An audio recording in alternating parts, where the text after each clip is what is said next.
emergency. From the very beginning, I've felt like it was a demon. It was just overwhelming.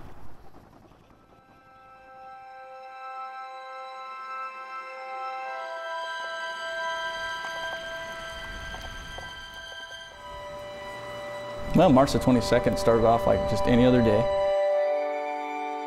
911, what is your emergency? It happened so fast and with no warning. There is a house and a big slide, and it is covering the road. I heard an ungodly sound. And then I looked out our front door, and it was like a movie. Houses were exploding. I got the chance to say, oh my God, and then it hit us. I'm sure your family is very proud of you. Please don't give up. I think about who was at the house next door, and I think about everybody that passed. There's a greater sense of community in this region, and I've seen that bond get even stronger in many instances.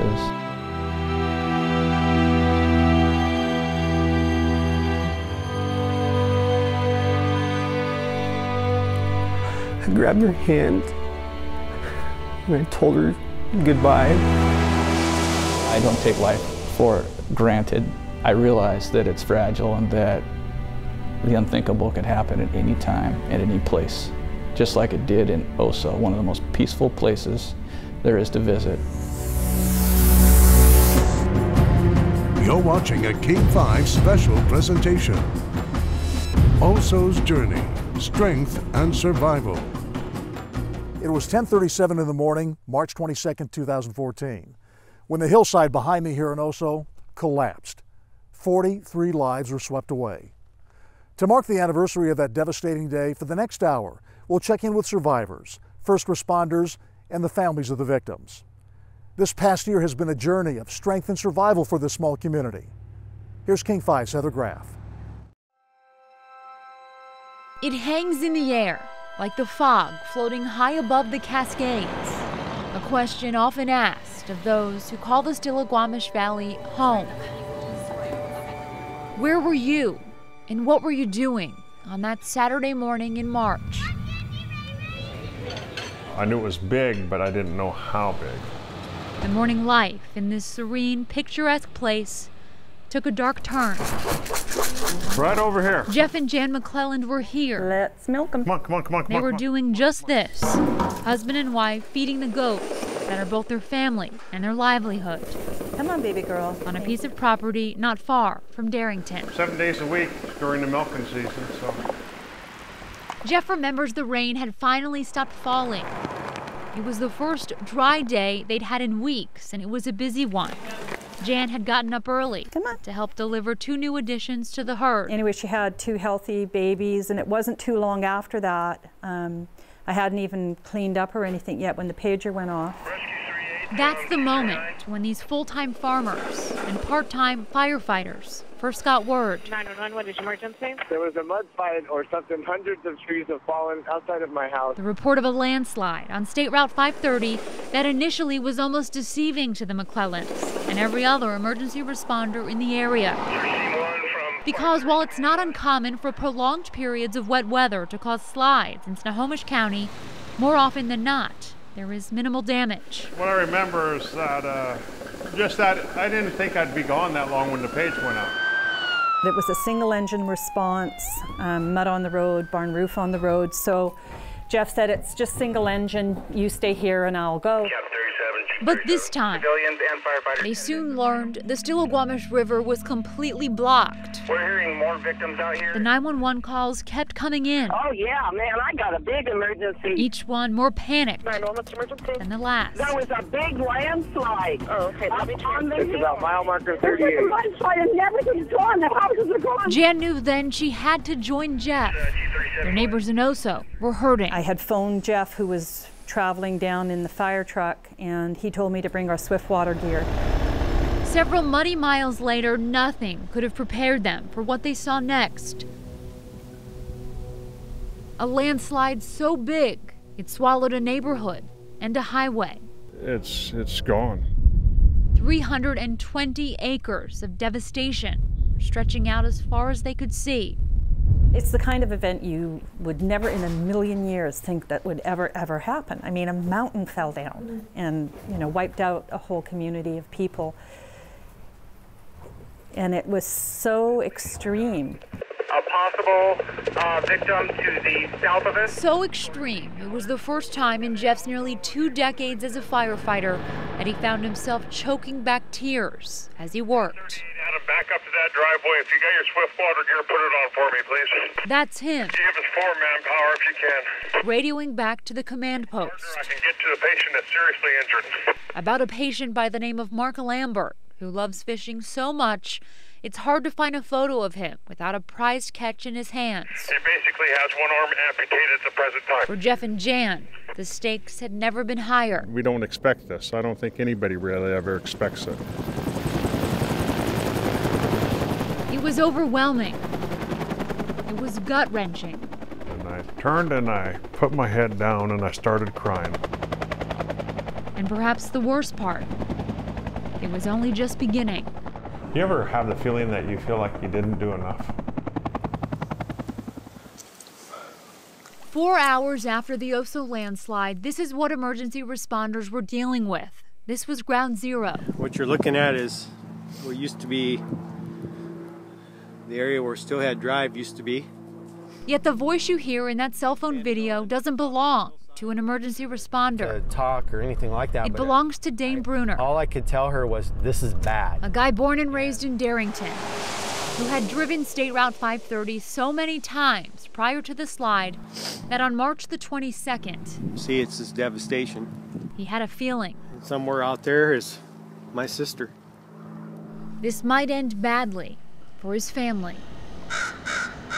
It's a 2004 Subaru Impreza. It's a WRX. Dane knew Summer Raffo had been driving her bright blue Subaru, and that his animal-loving sister had been headed to Arlington that morning to shoe a horse, but never quite got there. I knew as soon as I found out she didn't make it to her destination that she was in the slide, and I knew that she was gone. Dane made a promise then to his heartbroken mother. And that's all she said. She goes, Dane, you just bring her home so I can hold her. And so began the desperate search for Summer, led by Dane and his teenage sons. Today is a dark day for this family. Who took photos and videos documenting the challenges as they slogged through thick layers of mud. We found cars and we found dead bodies, and none of them were Summer. By that point, Dane's family was one of many that were growing frantic. They wanted to know exactly who was missing and what was being done to find them. We have people that are yelling for our help. It was Chief Travis Hotz who first tried to answer those questions. Because the mud was so thick. A soft-spoken leader from a neighboring fire district who was the initial incident commander. We have a massive amount of resources. He had the unenviable task of updating the media and the public about an event he was still struggling to understand himself. I just couldn't fathom that the slide was that big. I just didn't understand it. I couldn't get my arms around it. But even bigger than the landslide, Hotz quickly realized, was the loss for so many families. We didn't see or hear any signs of life out there today. So that, of course, that's very disappointing to all the emergency responders that are here on the scene. Every fiber of my being wanted to just, essentially just cry. You know, I felt terrible. And as the rescues turned to recoveries, the initial stages of our and the death toll climbed to 43. And we are going the empathy and exhaustion on his face spoke even louder than his words. Yeah, they encouraged me to take a break like midweek. They said, "You're getting tired. We're seeing it. People are seeing it. You need to go home and get some rest." Hotz tried to leave. He even got in his car and left the command post. But instead of heading home, he drove to the slide zone and joined the search. There are family members out there looking for their loved ones. He felt compelled to help people like Dane Bruner. Trees, dirt, rocks, mud all over. Who was still searching for his sister and the car she'd ultimately driven to her death. On day 2, they knew she was in her blue car. Day 3, they knew she was in her blue car. Day 4, day 5, everybody knew we're looking for a blue car.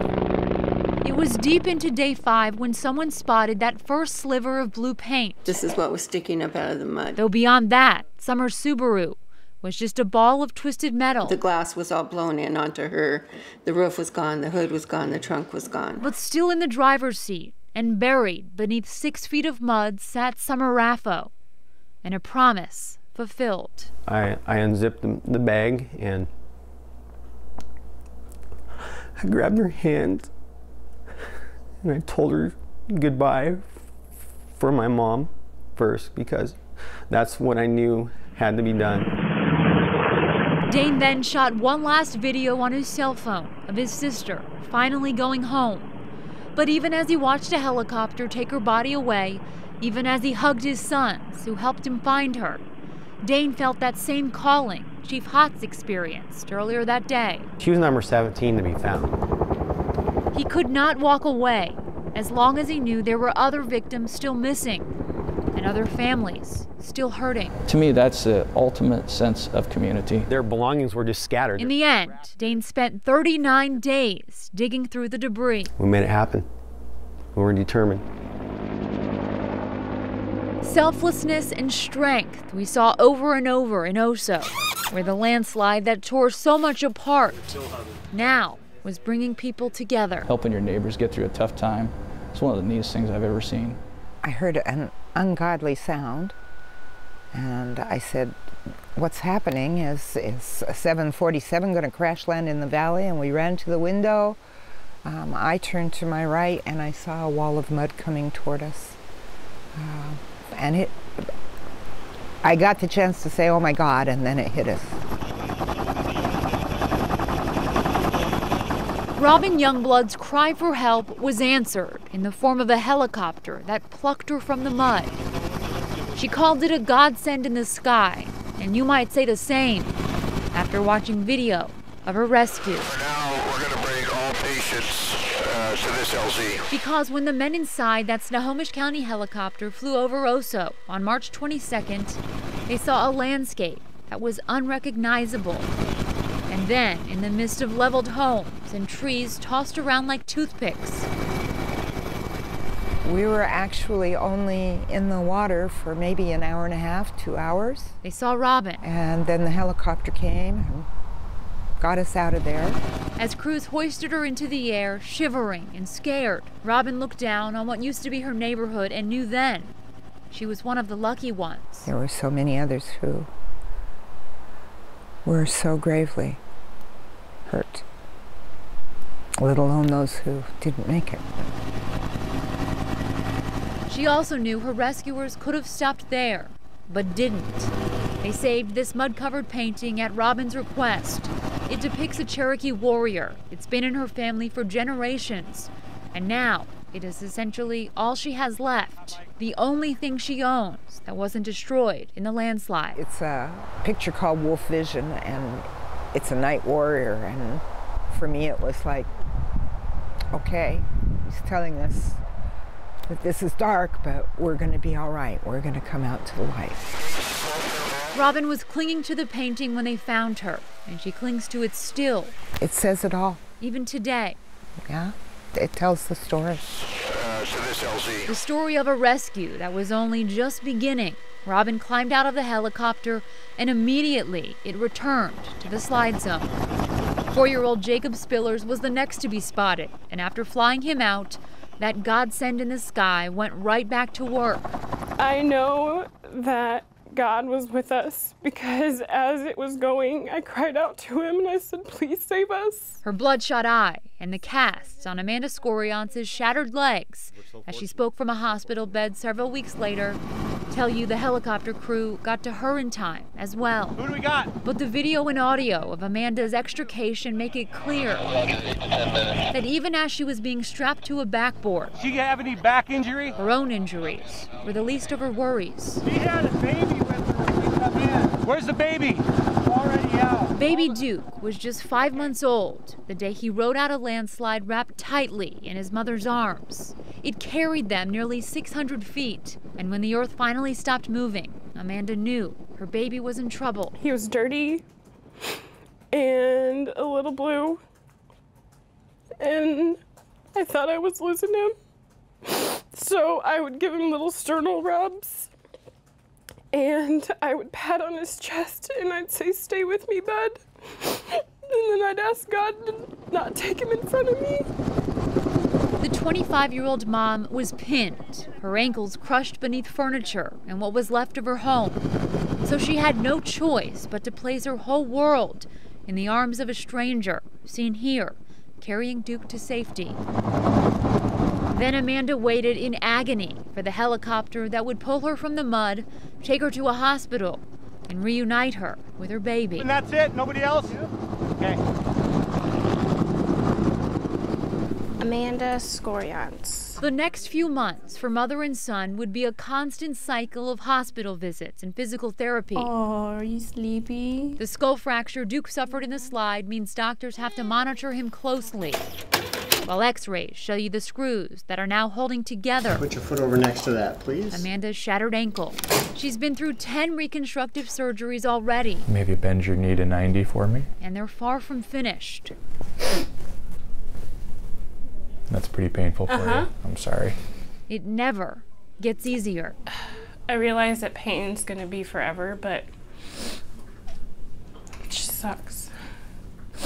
Yet every time the tears start to fall and Amanda starts to lose hope, comes a moment like this. Keep going. Duke's first steps, shaky but swift. Boy, keep going. Are all the motivation his mom needs to push through. Right. And his smile is the best medicine there is. It's a life filled with highs and lows that only a handful of people in the entire world can understand. Amanda with her ankles and baby Duke. Robin is one of them. We are survivors. The people who lived through the Oso landslide. Their neighborhood may be gone and they might not see each other quite as often, but they're forever connected. I don't think you can go through something like this and see the pain, the grief, the mourning, the destruction of lives without feeling a bond. They stand strong, just like the lone tree growing tall near Highway 530 on what used to be Robin Youngblood's property. I love that tree. It was amazing to me that she was still standing. The only tree that wasn't wiped out by the wall of mud that moved through here at 60 miles an hour. When I saw the plaque that they put up there with the date and the time, that was the first responders that did that. Now it is a memorial and a place families can visit to remember and to reflect. I was really grateful that they did that. Survival that's rooted firmly in faith. Even though we're nowhere near where we were before, we'll keep going. And somehow we will get through this. Just 27 miles separate Darrington from Arlington, but after the landslide, it seemed like so much more. With a 1-mile stretch of State Route 530 now covered in mud, the highway that connects these communities had gone from a lifeline to a dead end. And construction crews charged with reopening the road faced a delicate dilemma. This spot was sacred for the families that once lived here. It's something that's, I think, new to everyone here at the county, and so it was just trying to figure out how to best be respectful as we went through this, knowing that we had to provide a safe and stable site when we left. Matt Zybis ran the project for Snohomish County, and based on feedback from the public, he says spotters and sometimes volunteer searchers worked alongside heavy equipment operators. And as they sifted carefully through the dirt, those spotters recovered nearly 1,000 prized personal items. It's just a stuff that you might imagine you'd see in a household. So a lot of sentimental stuff there. I spent all morning cleaning it off. Family heirlooms. Yeah. Like what's left of this beaded Native American bag they were able to return to survivor Robin Youngblood. I had asked them to keep their eyes open for certain ceremonial items that I had and so forth. And that's what this was. It was a beaded bag, and it had some other things in it that were very, very precious to me. But on May 22nd, the 2-month anniversary of the landslide, came a discovery even more precious to another family. The remains of Steve Hadaway, who was installing a satellite dish on Steelhead Drive when the hillside above gave way. We just hope and prayed every day. Answers for Steve's loved ones, but for relatives of Chris Regelbrugge, now the only name on the list of the missing, the wait stretched on. The body of her husband, Navy Commander John Regelbrugge, had been found just days after the landslide, and as the couple's 5 children prayed for word on their mom, the months rolled by and spring turned to summer. It was nearly August when work on the road unearthed pieces of a garage buried beneath more than 18 feet of mud, and inside that pocket of debris, finally, was victim number 43. I'm humbled and incredibly honored on the 4-month anniversary to tell you that we believe we have reached Chris Regelbrugge. The end of a chapter, and an important one for those who never lost hope that Chris would be found. We've come way too far not to find the last person, and it has nothing to do with luck. The end of the search, but not the end of this journey. Soon it was September, and the families of the victims returned to this sacred ground to mark the 6-month anniversary of the landslide. Some days it feels like it's been 10 years, and other days 10 minutes. And a few days later, the long-awaited reopening of State Route 530. It has been amazing to witness the work that they did in just 109 days. Much more than a news conference, since it once again brought people back to the spot where they lost so much. The memory cannot fade because we can drive 55 miles an hour through here. And that's why before cars started moving through here, the State Department of Transportation invited families to take part in a special tree planting, 43 cedars. Like the people of this valley, they are strong, hardy trees. One for each life stolen away in the landslide. It represents a lot of different things to all of us. For the family of Bill Welsh, it is bittersweet because they know their hometown depends on this road and desperately needs it open. But driving it also means driving past this, the place where they lost Bill. I think the hardest part was when I actually knew that he'd been found. The 66-year-old electrician was helping install a hot water heater when the home he was working at was swept away in the slide. And today I was able to pinpoint exactly where he was and where he ended up. And it's just unbelievable. He didn't suffer. That's the one thing I'm blessed for. We're all blessed for. Yes. Barbara Welsh tried to focus on that. Let us pray. As the group bowed their heads. Be here with us, in the smile of a stranger, in the hug of a friend. A prayer for strength, followed by a moment of silence.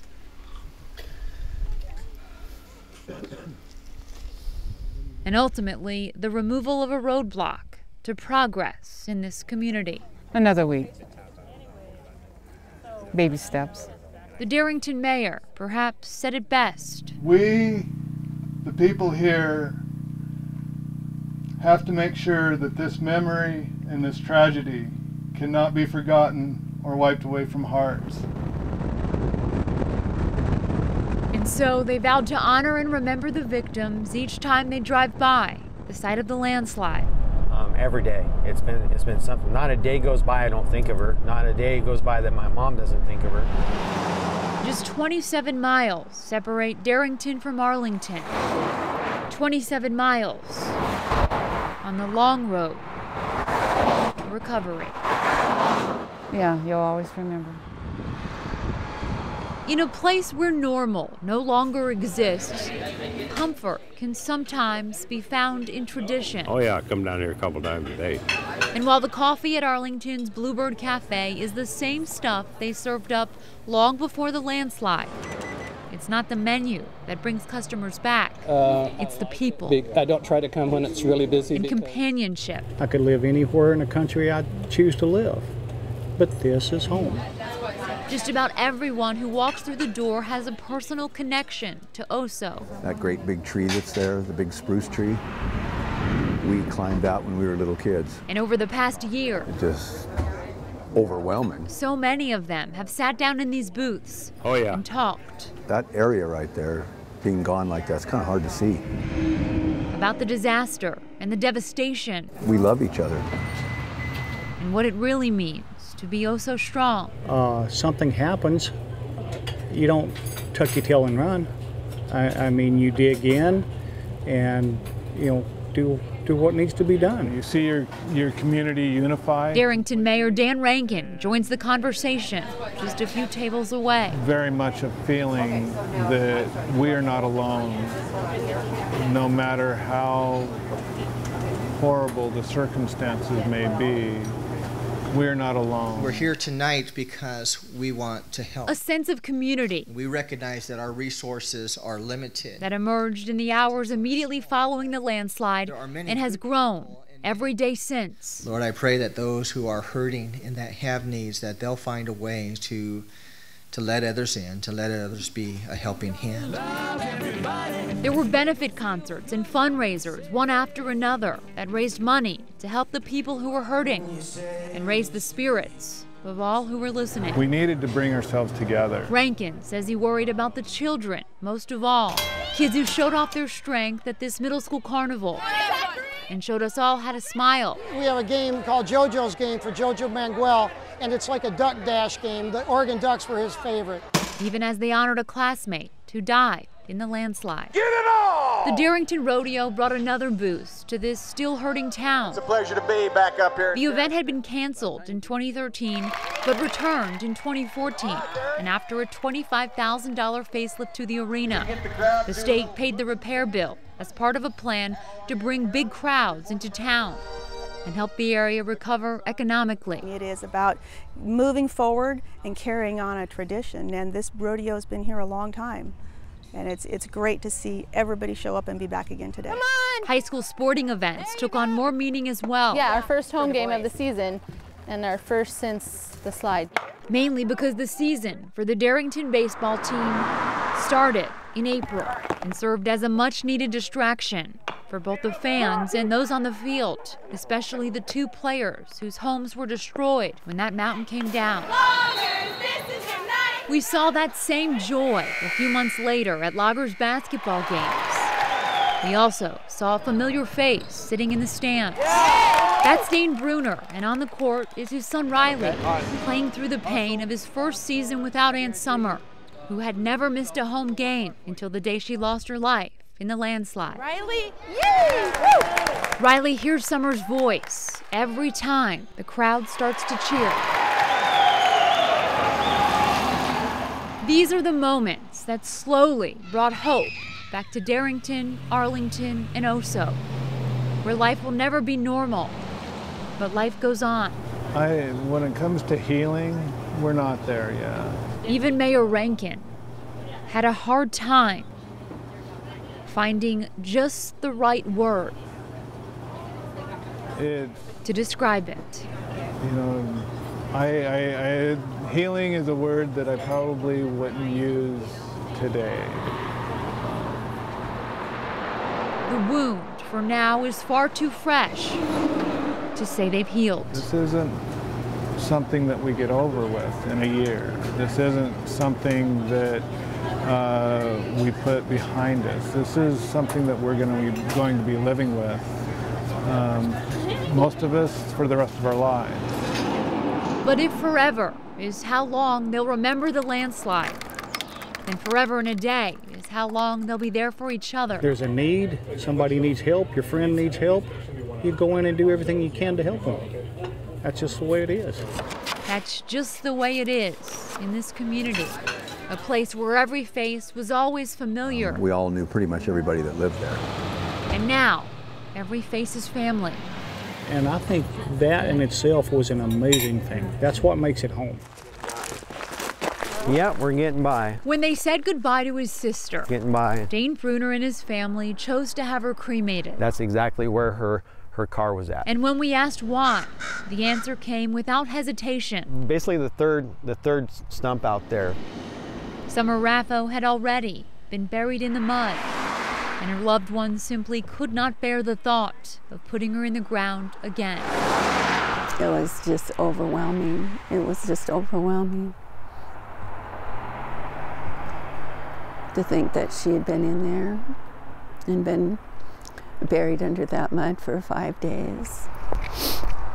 So all these days later, a visit to the slide zone is a lot like a visit to a cemetery. It's like summer, parts of summer will always be out here. And this is exactly where they'll be every year on March 22nd. Parts of my own heart are still going to be out here, and to look over and to see the stump is still, it's just sad, just sad. As for the youngest survivor of the landslide, we can tell you baby Duke will be spending the anniversary here at Seattle Children's Hospital, where he's set to undergo surgery on his skull fracture. And there is no doubt there will be plenty of people who are pulling for him. Oh, you're doing so good. Duke is a little bigger now, a little faster, and as always, he is fearless. I joke about it. I'm like, yeah, kid's tough as all get out. So he survived a landslide. What now? Like, oh, you fell off the couch? You're fine. You've been through worse. The truth is that Amanda Scorion and her son have both toughened up and grown up over the last year. They met the first responders who helped rescue them in the landslide. They celebrated Duke's first birthday, his first visit to Santa, and every memory made in between. Can't look at him and not think, how amazing is this little kid? I mean, the second I see him, I smile every morning. Amanda believes the same is true for the people of Oso. It's okay. Duke is the success story they all needed. There you go. The brave little boy. Keep going. Turned strong-willed survivor. He is a light in something that was so dark and sad in a lot of people's lives. And while they know without question there will be more hurdles ahead, this family also has something to look forward to. Amanda is engaged to the love of her life, baby Duke's father, and the pair are now planning an August wedding. Not a happy ending, Amanda says, but hopefully a new beginning. It's a part of our lives, and we'll just have to move on from it, or move forward from it. I don't think we'll ever be able to move on, really. Things have slowed down at the Darrington Fire Department, but signs of the landslide are still everywhere. We probably got 500 to 1,000 letters. They hang from the walls and occasionally... First grade, St. Anthony's School, Renton, Washington. Jeff and Jan McClellan pull them out to read. God will always be with you. You are doing a good job. And to remember. This is from a 7-year-old little boy. The letters that carry them through the worst days, the hardest days. And some people are opening up their homes for the survivors, also the schools. The longest days of their careers. I'm sure all the people you saved are very appreciative, and so am I. And that brings us back to where Jan and Jeff's story began.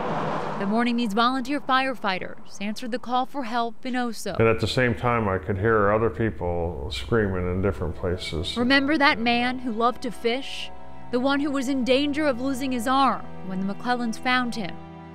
We can now tell you they saved Mark Lambert and his arm.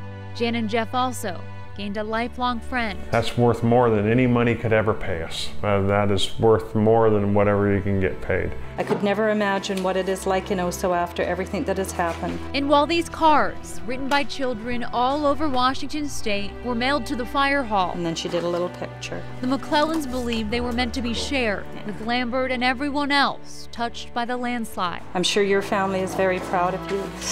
Please don't give up. And as we look back, strength, and really listen, and that's what we needed to get through this. To all of the people we've met along the way. Yeah, this is our tree right here. This place is just the place that separated us forever. It is clear they took those words to heart. A sense of community is there, even more so than I think it was before, and that's a good thing. I think it makes you feel like you find strength really that you didn't know you have. The first responders, the families of the victims. We weren't giving up, despite everything. And those who survived. And we spend every moment in gratitude that we're alive. Not once. We are here, and we're blessed to be here. Did they ever give up? I know there will be a voice screaming, you can do it. Just keep your faith and belief strong. I know you can do it.